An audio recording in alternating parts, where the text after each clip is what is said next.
ভয়ভীতি দেখিয়ে অবরুদ্ধ করে দাবি আদায়ের ঘটনা নিন্দনীয়। কমিশনের সাথে সংশ্লিষ্ট সংস্থাগুলোর বৈঠক শেষে সাংবাদিকদের ডিএসসি চেয়ারম্যান জানান, বিএসসি চলমান তদন্ত কার্যক্রমের সাথে একমত। তারা বলেন, পুঁজিবাজারের স্বার্থে কঠোর হতে হবে দুর্নীতি ও অন্যায়কারীদের বিরুদ্ধে। এ সময় সব কর্মকর্তাকে কাজে ফেরার আহ্বান জানান ডিএসসি চেয়ারম্যান। বুধবার বিএসইসি নির্বাহী পরিচালক সাইফুর রহমানের বাধ্যতামূলক অবসরকে কেন্দ্র করে তৈরি হয় উত্তেজনা। চেয়ারম্যান খন্দকার রাশেদ মাকসুদ ও ৩ কমিশনারকে অবরুদ্ধ করেন সংস্থাটির বিভিন্ন পর্যায়ের কর্মকর্তা কর্মচারীরা। কর্মবিরতি দেয়া হয় পদত্যাগের দাবিতে।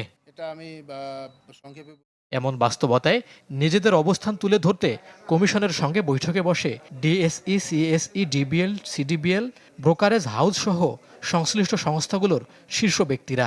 ২.৫ ঘন্টা বৈঠক শেষে ডিএসসির চেয়ারম্যান জানান, ভয়ভীতি দেখিয়ে দাবি আদায়ের ঘটনা নিন্দনীয়।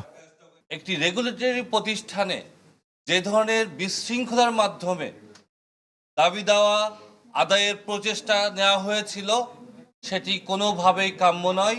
আমরা এটি নিন্দা জানাচ্ছি। এ সময় অন্যায়ের সাথে যুক্ত ও পুঁজিবাজার ক্ষতির চেষ্টাকারীদের বিষয়ে কঠোর হওয়ার আহ্বান জানান ডিএসসি চেয়ারম্যান। চলমান তদন্ত কার্যক্রমের সাথে সম্মত জানিয়ে বিনিয়োগকারীদের আতঙ্কিত না হওয়ার আহ্বান জানান তিনি। বিগত বছরগুলোতে যে অনিয়ম হয়েছে, দুর্নীতি হয়েছে, তার বিশদ তদন্ত এবং সংশ্লিষ্ট ব্যক্তিদের বিচারের আওতায় নিয়ে আসা অত্যন্ত গুরুত্বপূর্ণ।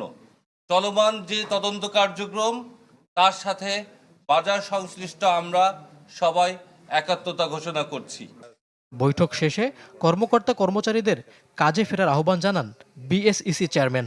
গতদিনও আপনাদেরকে বলেছি, সবাইকে আহ্বান করছি চলে আসতে, কাজে যোগদান করতে, এবং আমরা কাজে যোগদান করলে আমরা সামনে যেভাবে কাজ করা সেভাবেই চলবে।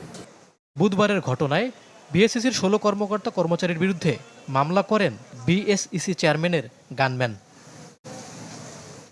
মইনুল হাসান, চ্যানেল 24, ঢাকা।